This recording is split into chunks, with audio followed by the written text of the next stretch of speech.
Even though we're using the language of gamification, this is not to trivialize anything that someone is doing in their own recovery. It's not taking something serious and turning it into a game. It's taking something that is serious and using the principles of motivation that we get from games and the things that we play and applying it to the recovery itself. So, as we're talking about this idea of gamification, I just want to emphasize we're not trivializing recovery. We're understanding what are some of those factors or those different approaches of a motivation that we can apply that will help us be successful in our recovery. That's perfectly said. I would say we're not trivializing, we're maximizing. We're looking at Mhm. how do we maximize motivators.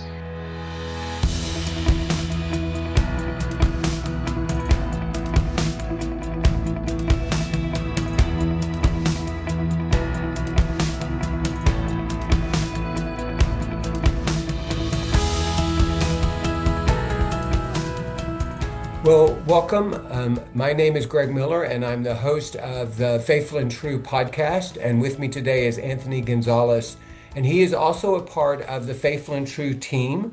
And he and I are going to be talking today about the gamification of recovery. And I have to confess, I had never heard that term before until Anthony introduced it to me.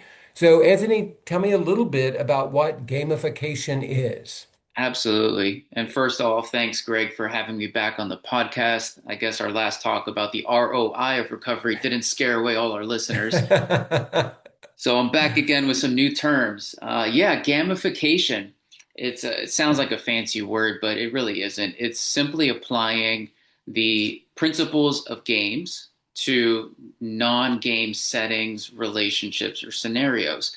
It's a term that really started picking up in the early 2000s when um, some in the industries of education, medicine, corporate trainings began to utilize some of the things that we find in games. Things Mm. like assigning points to things, having badges for reaching certain thresholds or mile markers, having leaderboards, acknowledging kind of who's in the lead of something or who's kind of winning against themselves and measuring progress. Mm. A great classic example of this, and we see this in sports, right? Sports are a form of games and play. And if you think of an NBA basketball game, you might see some of the greatest players, right? Let's take LeBron James, for example. He's got the ball, especially if it's near the end of the game. He'll suddenly do this quick glance upward. And when you think about looking up, that's not where the basketball rim is. That's not where any of his teammates are or opponents. What's he doing? He's looking at the jumbotron. He's looking at the Mhm. scoreboard. He's looking at the leaderboard to get a quick glance of his points, his progress, and that helps inform what his next play is going to be, his next move. And so, similarly in life, it helps us to kind of know where do we stand, Right. what's our progress, and that can be highly motivating. So, Well, and it, and what I would even say is we kind of do this naturally. Sometimes mm, it can be in parenting where we create check marks and rewards and treats that our kids get if they're willing to do their chores. I know that there were a lot of times when I faced something challenging academically, I would create a system where if I got to a certain point, if I learned a certain number of vocabulary words or accomplished so many pages in a paper, that I would give myself a treat. And so there is just this natural thing that we do sometimes, whether individually or as a couple, where we try, or in a community, where we try to support each other, challenge each other, but also reward each other. And it makes sense that this becomes something that we apply to our recovery. absolutely. And we see this already in recovery or in therapy settings. So this isn't something new. Mm. However, we are going to go a little bit deeper beyond the points and badges and leaderboards. But I think it's good to point out how some people already participate in this in recovery. So, for example, a lot of folks are part of a 12-step program. Uh, when you check in, and I participate in one, by the way, I'm a Mhm. part of a Celebrate Recovery group. And every time we check in, we talk about how many days sober we are. And in some respects, that could be translated as like a sort of accruing points under my belt Mhm. of sobriety. When you reach certain mile markers, maybe a month, 2 months, every month, maybe a year, you receive these sort of coins or Mhm. tokens, chips We often joke about having lots of chips but no salsa in our Mhm. groups. And so that's just ways to recognize, hey, we're progressing. We can celebrate the development that we're in. And in the leaderboards, it might be standing up to share a testimony to talk about what your recovery has been, or even moving into the 12th step, which is to, share this with others and help others on the journey. That can be extremely gratifying. So we see gamification already at work. But what was really interesting is a few years ago, a guy by the name of Yu Kai Chow began to look at what's beneath all that, not just the points and the badges, like what is really part of the motivators. And he came up with a model called the Octalysis. It's 8 motivators that show up in human behavior, primarily in games, but we also see them in Mhm. other areas of life. And I think it'll be really interesting But for us to before we walk get through to them. that, Yeah, I do want to say, even though we're using the language of gamification, this is not to trivialize anything that someone is doing in their own recovery.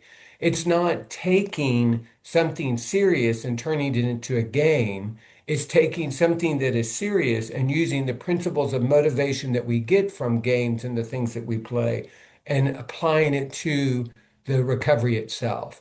So, as we're talking about this idea of gamification, I just want to emphasize we're not trivializing recovery. We're understanding what are some of those factors or those different approaches of a motivation that we can apply that will help us be successful in our recovery. that's perfectly said. I would say we're not trivializing, we're maximizing. We're looking at Hmm. how do we maximize motivators. And I see a lot of younger clients, and honestly, a lot of younger clients do play a lot of games. Hmm. And in fact, there's a strange correlation that can happen even with the sexual addiction, the roots of that kind of starting maybe even while playing games. So there is something very serious where a lot of game consoles nowadays become the gateway of access to pornography. And so we take this very seriously, and we want Hmm. to acknowledge the pain that sometimes even the idea of talking about games or anything close to video games can make for some people. While for others, it's like, oh yeah, I get this language and this is helpful for me, which is true for a lot of the young clients I work with. They appreciate tapping into these motivators and helping to switch it from addiction to recovery. Right. Yeah. So you were talking about a researcher and some of the things that he discovered. Yeah, so there's these 8 motivators, and we'll walk through them. But to speak about them broadly, he spread, imagine an octagon. Every point of the octagon has this one of these motivators on it, and the top 3 motivators, 1, 2, and 3, he calls white hat motivators. Using our language at Faithful and True, we'll refer to them more as maybe wise man motivators. Hmm. We talk about the little boy chair, survivor man chair, wise man chair. These top 3 motivators will show up more often when we're in our wise man chair. The Yeah. bottom 3, 6, 7, and 8, he calls them black hat motivators. And I think just as we talk about the white hat being more wise man, excuse me, we can say these black hat motivators will show up more in the survivor man chair. And then the middle 2 are just kind of neutral. They can show up either way.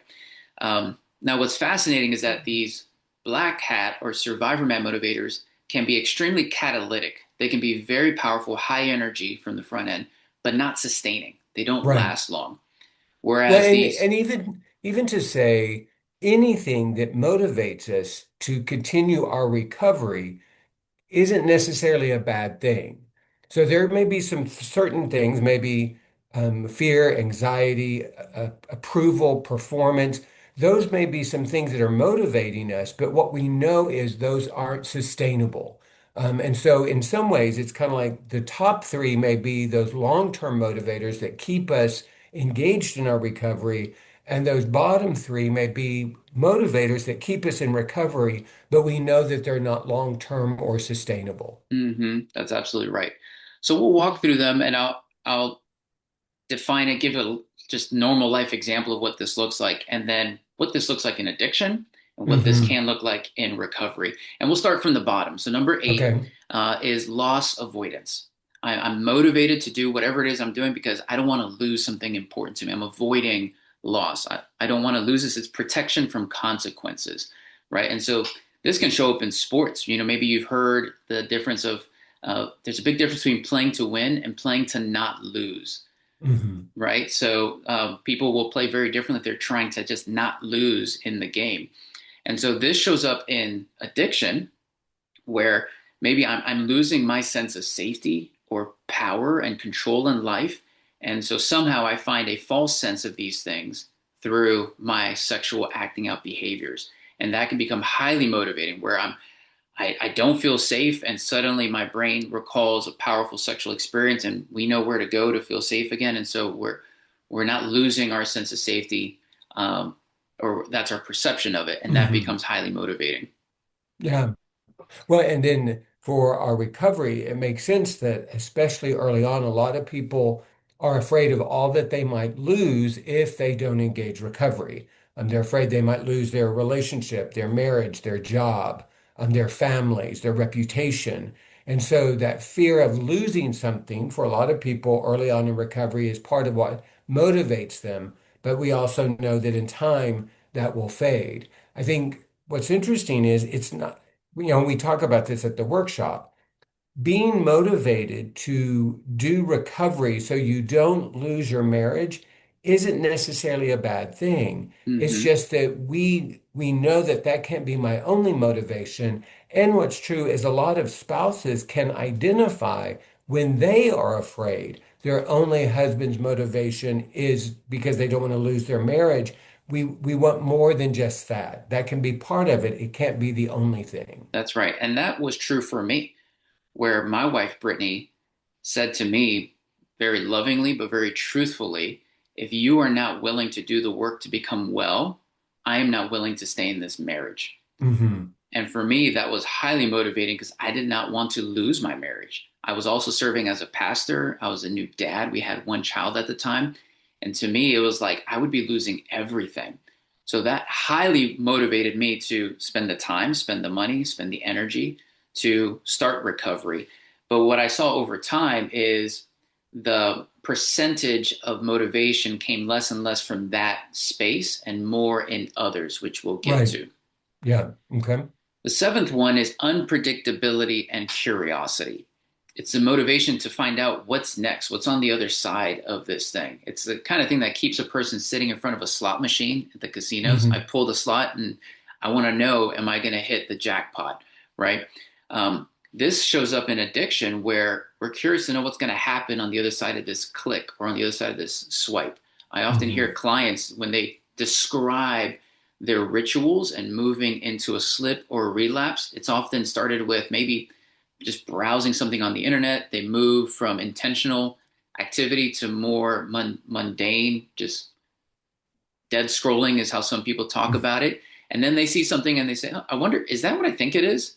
And then they click and now they find themselves in back in their addiction. Hmm. It was that unpredictability, that curiosity that showed up there. The Well, way and we and I would say I don't play video games, and yet I've often heard people talk about that there are these stages, there are these levels, and you work to get to this level, knowing that beyond this there is something else. And so I Mhm. do think that that curiosity of what is next or what might it be like, and what I also know is very much like you said, that curiosity of what would it be like to is part of the motivation for the addiction. And in Mhm. some ways, so much of what we're talking about is taking the motivations that we used in the addiction and transfer them to intentionally motivate us in our recovery. And I wonder what it would be like to live a sober life. I wonder what it would Mhm. be like not to be hiding secrets. I wonder what it would be like to be more open and honest. Those then become that curiosity of what could a life look like free from addiction? Hmm. Yeah. What kind of man can I become as I take these steps in recovery? What kind of marriage can I end up having in the long run? Or what kind of leader will I become through this process? And what's really interesting, Greg, is like I said, these bottom three are highly catalytic. They can be really strong motivators. That curiosity can really push you into that space. How will people react to my disclosure, right? Hmm. When I talk about this thing and I confess it to people who know me best. Though they're highly catalytic, they're not sustaining. Well, in Right. this case, Well, that's true because once I find out, now I know, right, what right. their response is. What many guys find though is, oh, I didn't die from this, right? In fact, in many, this isn't true for everyone, but in many cases, my disclosure led to people leaning in and receiving me and hearing me. And they realized, wow, that actually felt good. Many guys find themselves elated with that sense of, I'm no longer living in secrecy. As painful as that might be for the betrayed spouse, it's like, oh man, now I was living this facade this whole time, and now you've brought me into what has been happening. That's very painful for the betrayed spouse. I want to validate that. Hmm. For the addict, though, now moving into recovery, that can feel very freeing, and that is highly motivating, not sustaining for the long run, Right. but it can be really motivating at the start. Well, what's also true, I think, is curiosity and fear often go together. And it's important that we separate those things out. We Mm, acknowledge our curiosity and we also address the fear. But if we bring them together as if they're one thing, that fear will keep us from moving into something that we're curious about that could actually be positive or redemptive. So I hmm can be curious and I can have fear. And if I address my fear, then that frees me up to be curious about what a life of transformation and recovery might be like. That's right. Another angle to the curiosity piece that I think is worth mentioning here, and I talk about this with a lot of the clients I meet with, is turning curiosity from outward to inward. In Hmm. other words, if I see something that triggers me, it could be something in media, something out while I'm in public, etc. Instead of saying, well, I wonder what if, what I'm seeing, what that would be like if, I play the situation out, maybe it turns into a sexual fantasy. That's curiosity moving into addiction. But if I turn the curiosity inward, meaning, what is this telling me about myself? What am I really needing right now? What is this image evoking out of me? Hmm. That inward curiosity can become really a powerful tool in my recovery. And this can be true between couples as well. So when a guy is talking with his wife about something that he saw, less being focused on what happened externally, the outer curiosity, more about the inner curiosity, what he discovered about himself. I found that to be so helpful in my relationship with my wife, Brittany. She was more interested in how I was being affected and what I was learning about myself than the details of what I saw out there. So that's Hmm. that's an important piece in curiosity. Shall we continue? Yeah, absolutely. All right, number 6 is scarcity and impatience. Being motivated by scarcity and impatience. This usually shows up in when we have this sense of limited time. It creates this urgency or limited access. This is shows up often with scammers, right? Maybe you get that email or that call and say like, you need to do this right away, or there's only a certain amount of spots left. Get yours before we run out. A lot of marketers use that to motivate people to buy. Um, well, this Well, shows. and it's one of the big components of many games. There's a Mhm. timer, there's a clock ticking. You have a certain amount of time that you have to function this particular task, and that acknowledgement that the time will end is part of what motivates us to bring our best effort to work our hardest to try to accomplish as much as possible in whatever time we've been given. That's right. And that exact thing shows up frequently in addiction.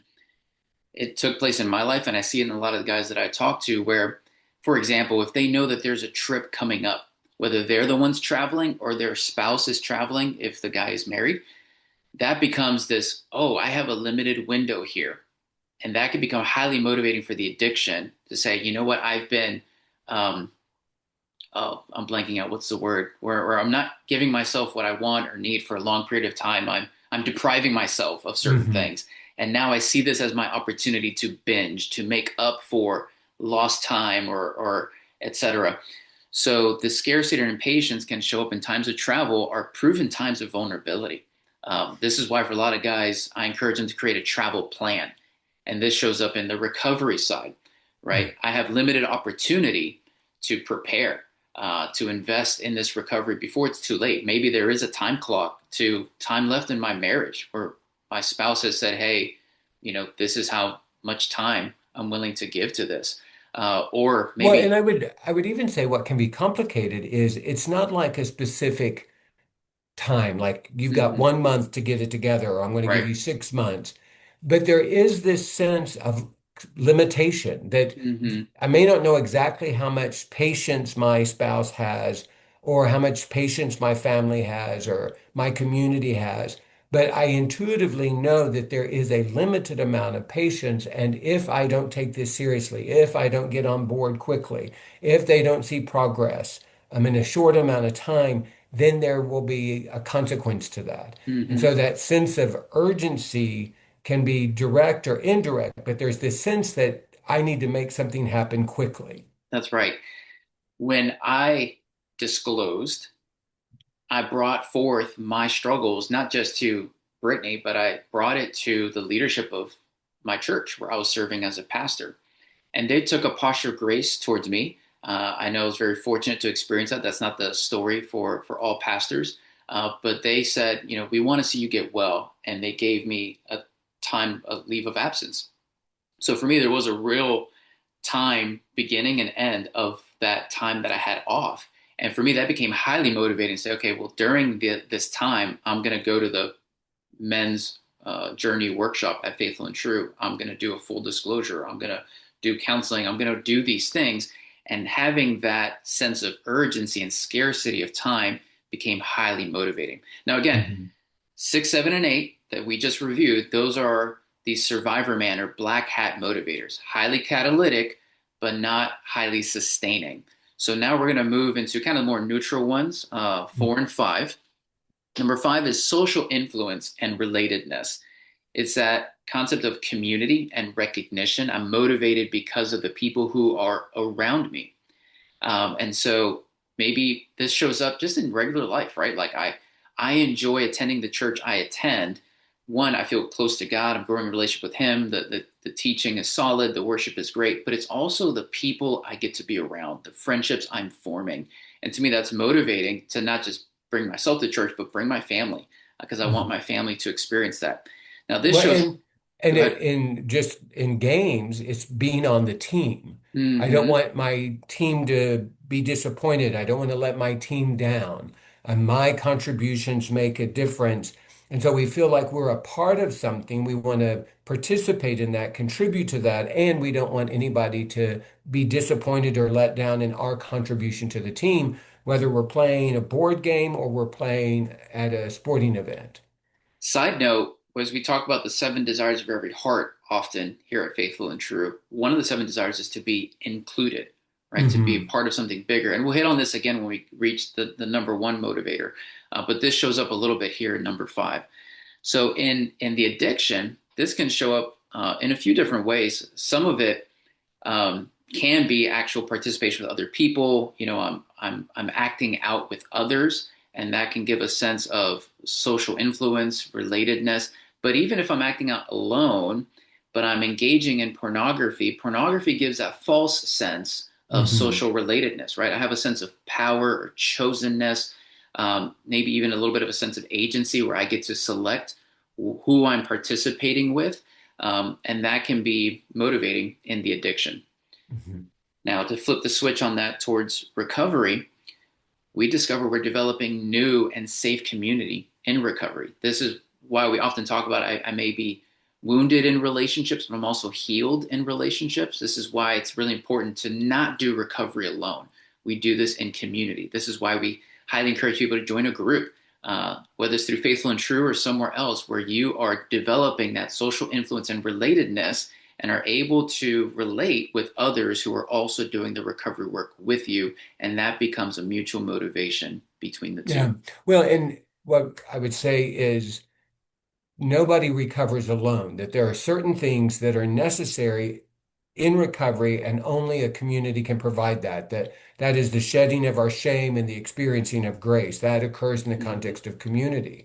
But in this particular case, what we're talking about is that motivation piece that comes from the community. I go to my group because my group is going to be there and I want to see those people. I want to be there for the other guys in my group. And so there's this sense of contribution and participation, but also a receiving that comes in our community that does motivate us. Mm-hmm. I don't want to be left out. It can sometimes be this imagery of, okay, everybody's moving forward, and I want to be a part of that experience. Mm-hmm. Number 4 is ownership and possession. In other words, I'm motivated because something belongs to me. This is mine, and I've invested in this. Maybe at home you have some flowers or you cultivate a garden. Maybe you own your property, you mow your lawn. There's things that you're invested, you're motivated to take care of something because it belongs to you. Obviously, maybe if you're a parent, you've got kids, you feel this sense of care and nurture towards your kids because you want to see them thrive. So there's this ownership or possession that is highly motivating. So this can show up in games where maybe if you've ever had like those little pet I forget what they're called, like those little electronic, I want to say Chia Pet, but those are the ones that actually are not digitized, but these kind of digital pets, right, where you get to feed it and you see it, all that's a motivator in games. But this can show up in addiction. I want to protect what I have created here. This becomes kind of the world where I feel some sense of autonomy. This is where some guys get really attached to their devices. Hmm. And you see this even with kids, right? If a kid is holding a device and you seek to confiscate it from them, they explode, right? With anger and frustration. Why is that? Well, they're highly motivated to care for this thing that they have because of a sense that it brings them. For me in college, that was the darkest years of my addiction, and I had amassed a library of explicit content. And for me, that was kind of what I had owned, what I had possessed. Now, when I started moving towards recovery, it took a big step, but it was also liberating to delete, get rid of, Hmm. what I had amassed, what I had considered mine. So flipping the switch to the recovery, I'm owning my recovery. And my recovery is improving everything else I possess over time. As I'm growing as a man, I'm becoming healthier, I'm becoming more integrous, I'm honest about things, I'm becoming self-aware, identifying that I have emotions, I have thoughts, and I get to steward those. I become more caring for these things, and they help contribute towards my recovery. That's where ownership and possession can show up there. Well, and this is so essential. I think we often talk about one of the mistakes that somebody can make is believing that somebody else is going to be responsible for their recovery. At the workshop, we talk about the recovery team, and one of the principles is you have to lead your own team. That's that piece of ownership. But if I think that somebody else is in charge of my recovery, my spouse in charge, or my therapist is in charge, or my group's in charge, if I let somebody else be responsible for my recovery, I'm never going to be successful. I'm just like it was my addiction, it also has to be my recovery, and I'm owning it in such a way that I'm leading it and it's becoming transformative for me. Hmm. This is why no one ever washes their rental car, That's right. right? Because we don't think we own it or are responsible for it. But if we feel a sense of ownership and responsibility, we're more likely to take care of it, and that shows up in Hmm. recovery. All right, we're moving now to the top three. These are the white hat motivators, or as we say, wise man motivators. Number three is empowerment of creativity and feedback. Again, empowerment of creativity and feedback. This is where I get to have choice and some experimentation with something. Um, this can show up where, in certain games, I mean, you're constantly getting to choose what the outcome might be. If you've maybe read those storybooks where it's like choose your own path, that can Hmm. be really empowering. A lot of games allow you to kind of choose the skin of the character, meaning like, adding different features, armor, weapons, if you're doing some role-playing games and things like that. So the way this can show up in addiction is I have agency over what I search and how I act out, right? I get to pick and choose. And this shows up, especially with pornography, how it's evolved over time nowadays. Um, that this creativity, I get to engage my creative side and apply that into my addiction. And that can be really dangerous and really scary. And this is where I think as these top three motivators, if they start showing up more and more in addiction, it can show that the addiction is very powerful in that person's life because now they're not just receiving content being sent to them, but they're generating their own content to act out. Well, But and go one ahead. one thing that we talk about at the workshop are these components of addiction, and one of them is power. It's Hmm. this sense of power, and the great irony is, the first step is I admit my powerlessness, But the chaos is I actually have this illusion that I am powerful in my addiction. Hmm. But the reality is, in my addiction, I am powerless. But the chaos is I create this sense of power, very much like what you said. I'm choose the search terms in the pornography. I get to click on the things I'm interested in. If I'm hooking up with someone, I get to swipe right or swipe left. All of those create the illusion of power. But the reality is, it leaves me very powerless because I am being controlled by my addiction energy. Hmm. Yeah. And, um, I think about one client who, and I've heard this from different clients who growing up for them as kids, when they used magazines, they would take images of faces of people they knew and put them on bodies of people they didn't know. Hmm. They were creating their own content, and for them that was motivating. So again, this is in the addiction side, but when you flip the switch to the recovery side, we also talk about how a wise man has choices, right? So we get to add creativity to our recovery. There's proven tried and true pathways, and Faithful and True uh, provides a lot of that guidance, and I've benefited from it. And what I found is over time, I got to kind of add my own version of recovery, Hmm. layered on top of the proven principles, and speak it in a language that is meaningful to me, that makes sense to me. And then what's also true is the feedback part, right? Empowerment of creativity and feedback. So we talked about this a little earlier with one of the earlier motivators, but because I'm now in a recovery community, I get feedback from other wise men and women in my life. And I get to hear what's going on in their lives, and I get to give them feedback. So there's this communal creativity taking place where we're charting a path forward together. And that becomes highly motivating because when you create something new, it's something you can be proud of. And it tags back with that ownership piece. Well, and it's not just being creative in my recovery, it's allowing my recovery to create space for me to be creative. Hmm. One of the things that we teach about wise men engage their creativity. We believe that everyone was created to be creative. And so if we're going to be in recovery, we've got to find those things that allow us to be creative. And Hmm. so engaging gardening or woodworking or the visual arts or um, writing short story, but that thing that is creative for you, that's part of your recovery. So it makes sense that the desire to be creative becomes one of the motivators in my transformation. Absolutely. So number two, coming near the end here, is development and accomplishment. So I'm motivated by the visible progress I'm seeing personally in my life, and I'm developing mastery over something. Looking at the gaming world, Nike was among the first to develop an app to track people's fitness progress, right? So your phone would be able to track your activity and then give you feedback over time and say, hey, you've gotten 10% faster, or hey, you're 20% stronger. Your Hmm. BMI index is changing. And that becomes really motivating. Now, what's interesting, we talked about earlier how these wise man or white hat motivators, they're not highly catalytic, meaning they don't bring a lot of energy at the front end, but they're more sustaining. So compare that to a different app called Zombie Run. All right, I'm going to jump back to the eighth motivator, loss avoidance, right? This is the app that is telling you to run because you're being chased by zombies, and they have sound effects. They know it's catching up to you, and you hear the, the sound. And so you're going to run really fast because you don't want to lose your life. You don't want to get eaten by a zombie. Well, when they compared the stats of those two apps, they found that, Zombie Run was really effective to get people started, but they didn't use the app for as long as those who used the Nike app. They saw longer standing differences in their life because why?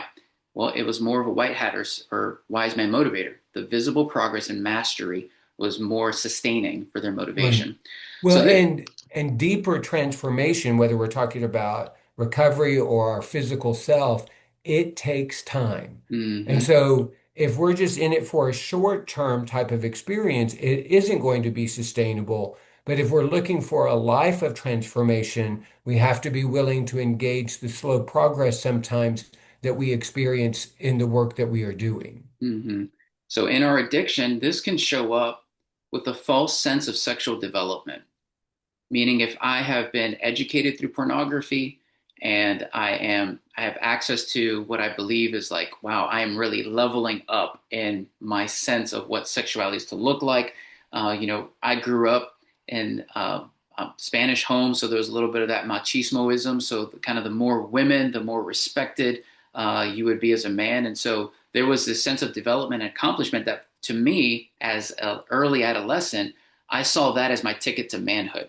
And so Hmm. that became really motivating in the long run that I want to be known and respected among the men in my community.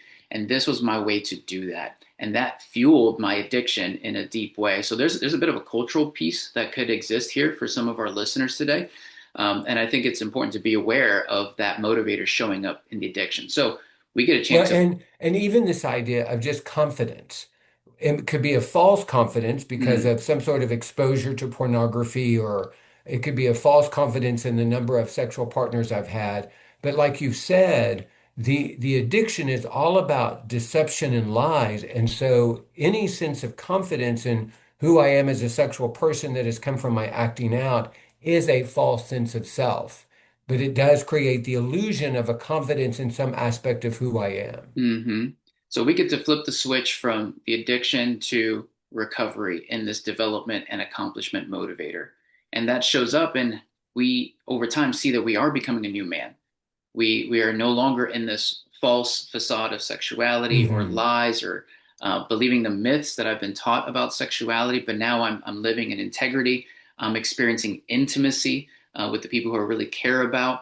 That intimacy is, I'm also experiencing healing from the wounds of my life and replacing false core beliefs with truths that are based on who God says I am. And so this becomes really motivating because now I'm seeing the change in my life. And in some cases, others are seeing that change too. And Right. that can feel very rewarding and highly motivating in the long run. Well, and again, we often say we don't do recovery, we be in recovery. And it's the being in recovery that allows others to experience us as being different and very much like what you said ourselves. We like who we are. We like that we're more patient. When somebody asks me kind of what is the goal of recovery, well, it's always the fruits of the spirit, more Mm, love, joy, peace, patience, kindness, goodness, gentleness, and self-control. And so when I'm experiencing that, when I show up in a more patient way or a more loving way or a kinder way, that's when we begin to see the value of what we are doing. And we just know that takes time. mm. It would be great if it could be instantaneous, but many times it's this evolution over time that allows us to become this man that God created us to be. Yeah, and a lot of guys will ask like, or they'll express their maybe theological frustration. They're like, why can't I just be healed? Right? I've Hmm. been praying for this for a long time and I haven't been delivered from this, or God hasn't taken this away from me. And I think what's true is that in the journey of transformation, we develop greater gratitude and we learn the lessons. One of the passages that really stood out to me as we've been studying through the book of Exodus as a family is when God tells Moses that when they enter the promised land, he's not going to give all the land to them all at once. They will go little by little. Otherwise, they won't be able to maintain the whole land and it'll be overrun by animals. So there is a sense of like little by little growth, incremental growth, and healing and deliverance and maturity Hmm. that gives us that sense of visible progress and mastery, and that can be highly motivating. Well, the Okay. number one motivator is epic meaning and calling. Epic meaning and calling. In other words, I'm part of something bigger than myself. This showed up. There's a few examples of this, but one that I thought was really touching that Yukai Chow discusses is for children who are cancer patients. And when researchers are wanting to understand more about how the cancer affects them, how treatment is effective or ineffective, and maybe even tracking the pain levels that these kids experience, it can be really unmotivating for a kid to talk about their pain all the time. So they developed a game and some apps that allowed them to track their pain levels, and their contributions would then give them feedback that they're helping the community, that they're leveling up in their work as a secret agent to talk about this cancer pain. Hmm. And so for these kids, they felt like though they were enduring so much pain, it was part of a bigger meaning that they're helping other people through this process. Now, this can show up in addiction, where my addiction helps me feel bigger. Hmm. I feel like I am emotionally, maybe even physically, right? I'm swelling up. This is something that helps me feel bigger than I really am because I feel really small in my life right now. And so I find epic meaning and calling through my acting out. This is where I feel safe. This is where I feel chosen. This is where I feel belonging. Albeit in a false sense, but we can believe the lies that it delivers to us. So that shows up in our addiction. Well, and one of the core beliefs that Patrick Carnes identifies for a sex addict is that sex or relationship is my most important need. Well, if something is the most important, that creates that sense of epicness to that. And we Hmm. do have a distorted understanding of sexuality or relationship. We believe that this thing is going to save us or rescue us. But the reality is that's what gives it this epic meaning is it is our grandiose perspective of what our addiction can do for us. Hmm. So to switch it over to the recovery, it's recognizing I have a bigger vision and calling that I get to live into, and my recovery contributes to that, Mm. right? Sometimes guys can get caught up in recovery to the point where it feels like all of life is just recovery. And what I like to remind guys, like recovery is part of your life, but it's not the only thing about your life, Mm. right? It's what are you recovering, not just what you're recovering from, but what's the thing that you're recovering. And Mhm. so, what's that bigger vision God has for you? For some guys, they do find that vision fulfilled by giving back in recovery, helping other guys. That's certainly part of my story and what I get to do now here at Faithful and True.